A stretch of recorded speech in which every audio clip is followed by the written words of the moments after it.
Hello everybody! Hi, my name is Myloe and I just spent the last 7 days speedrunning a game that I didn't even know existed until this challenge started. Long story short, I was chilling with a pal searching Steam for some cool platforming games when suddenly we came across a free parkour game with really good reviews, Crystal Call.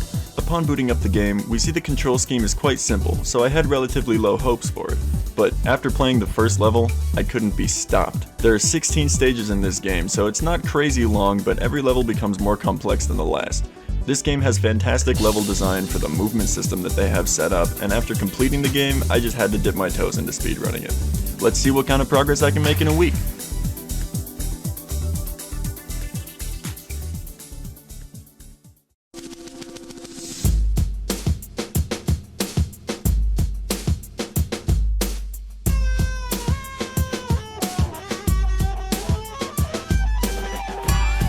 So, day 1. First things first. Which categories exist for this game, and which should I be running? Well, of course we have an any percent, which has us blitzing through every stage as quickly as possible, but we also have all orbs. You see, in Crystal Call there are these little collectible side objectives that are hidden once throughout every level. Sometimes they're easy to see, and sometimes they've got to be looked for with a really keen eye. This category has us seeking out all of those, as well as completing the game as quickly as possible. And I'm not gonna hold you, I am an any percent speedrunning baby at heart, and I just love working with the quickest possible route for completing a game. But this game has too much fun movement, so ultimately, I chose to start off with all orbs. Fuck it, let's get creative. To start off my training, I didn't look at the world record run for the category, which normally I would have done. Instead, I spent time running through a lot of the levels that I knew had sections I already had trouble getting through. I just wanted to iron out any or all of the beginner that was still within me. I played this game for roughly 6 hours before I even thought about sneaking a peek at the speedrun route, and I even discovered a couple of cheeky shortcuts on my own that I hoped would be useful down the line. But of course, I can only practice a game for so long before I start to approach the upper echelon of superior gamers, and then I took to the stars. I watched the speedrun that I had been so carefully abstaining from, and it was just worse than I thought. I mean, don't get me wrong, the run had only a couple of deaths and it was decently well executed, but there was one thing I knew I had in my pocket. Let me explain in 2 sentences a couple of the movement options I have in this game and why my gameplay was already seemingly faster than the world record of the category. You can jump and air dash by jumping again in midair, but the dash is usually a tiny bit slow because of the way the momentum works on launch. So, it is actually faster to abstain from dashing too much where you don't need it and just slide along the ground for speed. The world record holder didn't seem to know this, and with this knowledge, I took up the task to start runs. Things were finally going smoothly. I hadn't finished any runs, but around 30 attempts in, I was feeling very confident as I continued to iron out my imperfections. Around run 50, I started getting some runs that were very close to finishing, but still nothing I was quite happy with. On my 67th attempt, I thought I had achieved a world record, but I realized while going back through the footage that I had actually missed one of the orbs I was supposed to collect while I was running. Just zipped right by it, I guess. Runs failed and failed, but I grew even closer to the finish line that I desired, and at attempt 98, I finally finished the run, beating the world record by almost 30 seconds. This run had an ending time of 6 minutes and 50 seconds. I'll also just point out here that the times are measured by adding all of the time spent in-game, because this game has an in-game timer and that makes things universally the same for all runners participating. And that was day 1. I was feeling really good, but I wasn't gonna quit that easily. I was ready for day 2. I wanted to smash my world record and grind out its imperfections to make a truly beautiful run.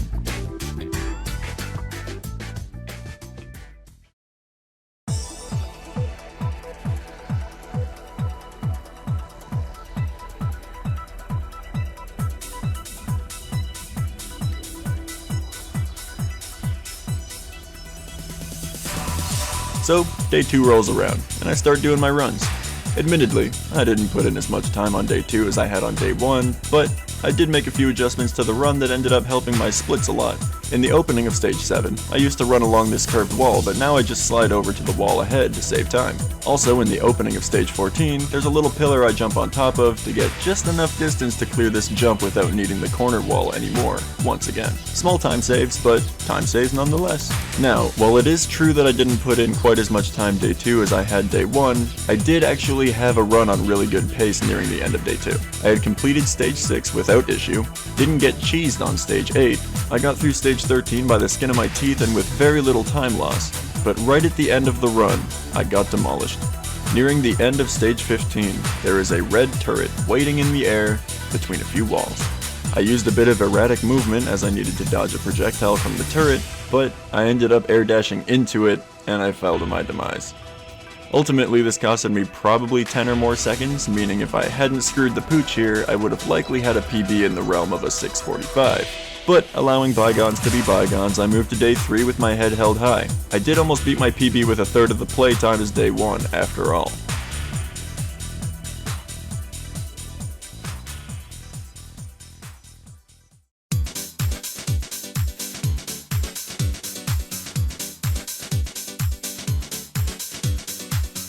Okay, so it's day 3, and I was tired of not having beaten my PB yet.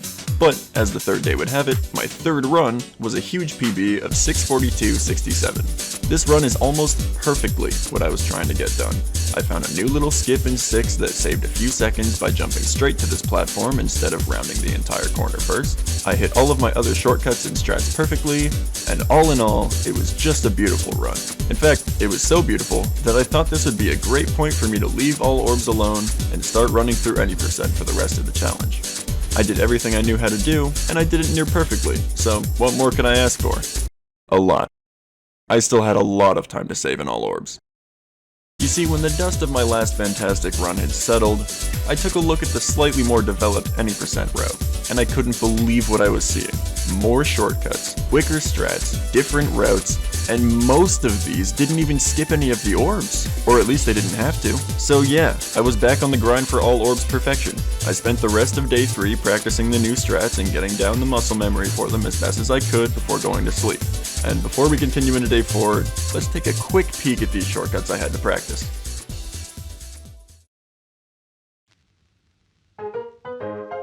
The first time-saving skip we have is in level 2. Once we reach this wall running section, instead of continuing through the building's path, we can jump the whole corner to the final wall run section. Secondly, in level 3, we take more of a straight path to the orb than before. Without jumping so much side to side, we can save about 2 seconds here. In level 7, instead of jumping straight to the wall like I started doing in day 2, we can instead jump to the curved wall and hop over the straight wall to save more time. Also at the end of level 7, we can skip the whole final corner by running straight off the ledge towards the turret and flying into the end. In level 12, you can skip this wall run and jump straight towards the anchor.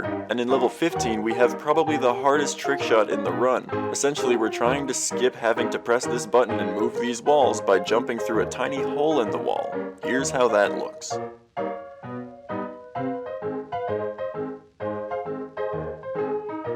So you can see things were getting pretty crazy now. This game went from something I could casually play at what I thought was a high level, to a game with some pretty difficult and decently optimized tricks.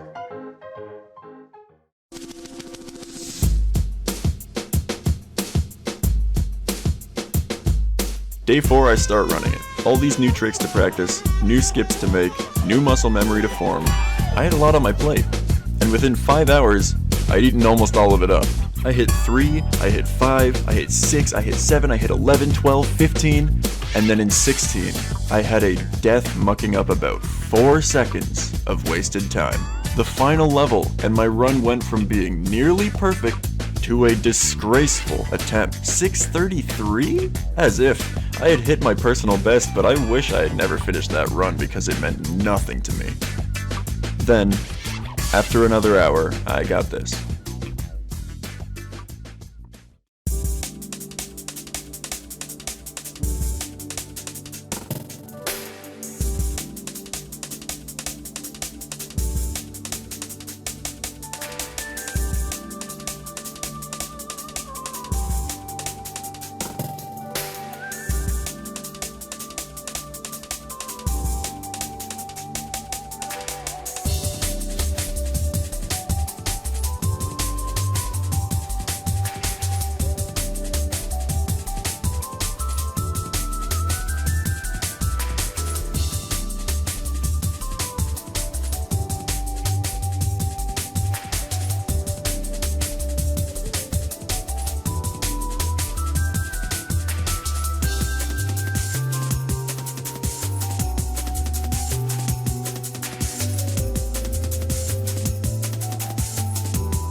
Okay, so that was almost as good as it gets. Any time saved on this run now will be in very small increments at a time, and I'm satisfied with that. All Orbs has reached the point where its route is only 25 seconds slower than the any percent time. But you know what that means?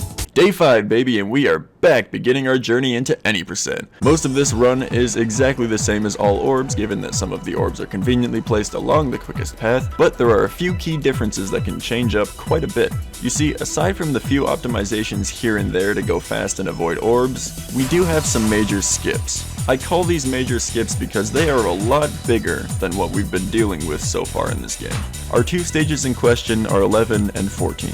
Begin stage 11. Jump the whole gap at the start and continue until you reach this anchor. Fall to the left around the construct in front of you.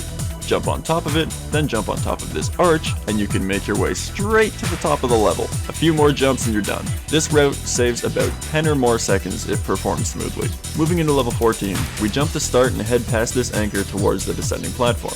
Instead of running through the level though, we instead flick backwards to shoot this switch, followed by a boost to the raising platform that will take us straight to the end.